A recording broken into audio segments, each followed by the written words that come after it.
Selamat malam, selamat kita berjumpa kembali lagi di dalam Tuhan Yesus Kristus.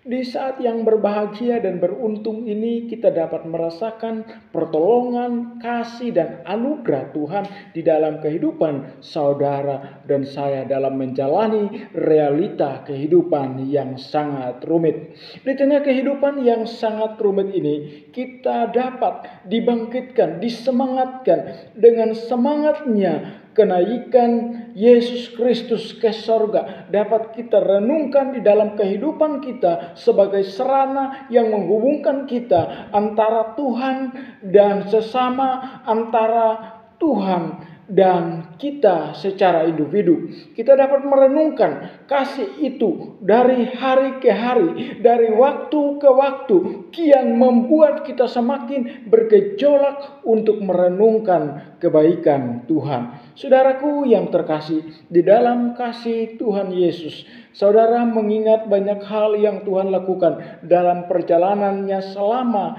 ia berada di dunia.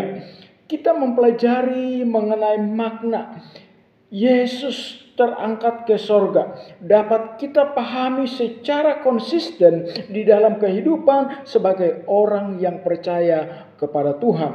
Marilah kita yang masih ada di dunia ini bersungguh-sungguh melakukan perintah Tuhan sebagaimana amanat agung Tuhan Yesus kepada kita untuk kita memahaminya, melakukannya di dalam kehidupan kita setiap hari.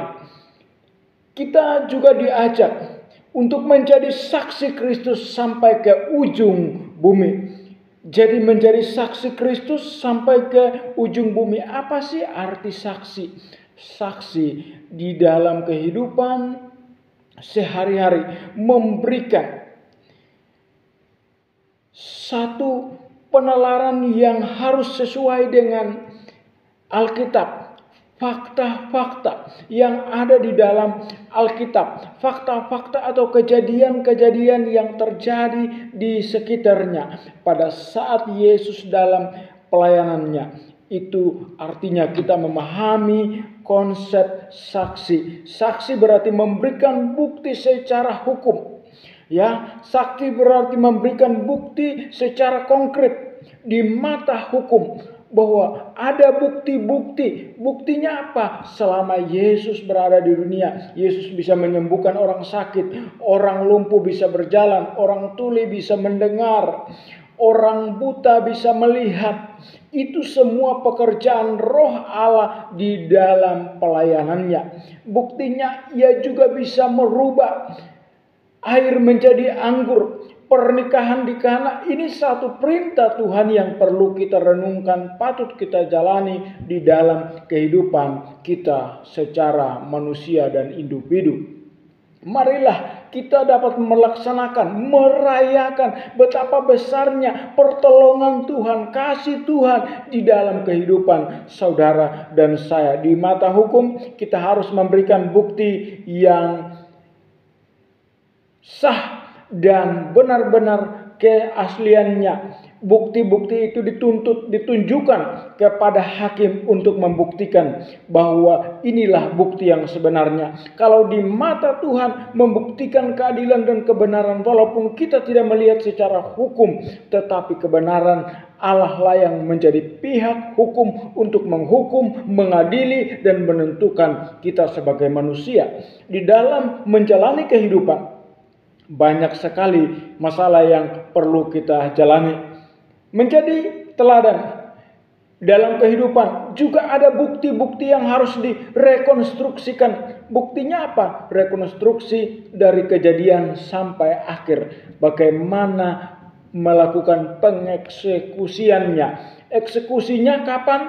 Mulai dari rekonstruksi. Supaya kita akan mengetahui titik temu permasalahan yang sedang terjadi di dalam realita kehidupan saat ini. Anda merasakan, saya pun merasakan hal yang sama di tengah situasi yang berbeda ini. Masalah bisa terjadi, kesulitan itu bisa terjadi.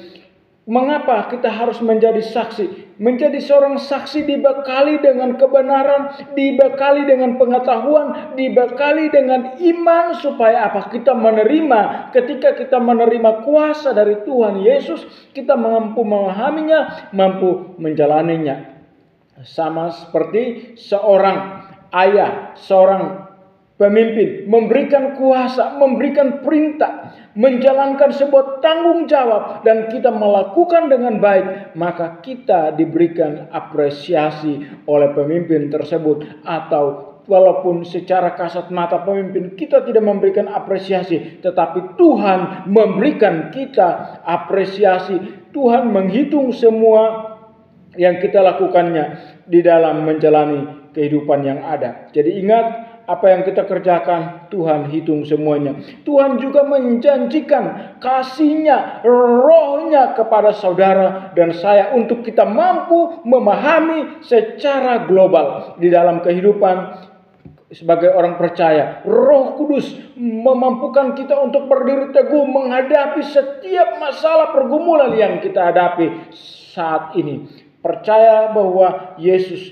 adalah satu-satunya Tuhan dan Juru Selamat yang sanggup menolong saudara dan saya. Melalui kenaikan Roh Kudus, kita dapat merefleksikan, menjalani, mempercayai bahwa kehendak Allah itu terjadi di dalam kehidupan saudara dan saya. Saudaraku yang berbahagia dan beruntung, dimanapun Anda berada saat malam hari ini, percaya, pastikan Yesus hadir, memberikan perubahan di dalam hidup Anda, memberikan terobosan dalam hidup Anda, supaya Anda mengalami transformasi iman dan membangkitkan semangat Anda di dalam menjalani realita hidup yang sangat sukar dan sulit. Masalah boleh terjadi, persoalan boleh ada, tetapi ingat bahwa ada Yesus yang sanggup memberikan Anda kelegaan, memberikan Anda jalan keluar, dan memberikan Anda kemenangan dalam segala situasi.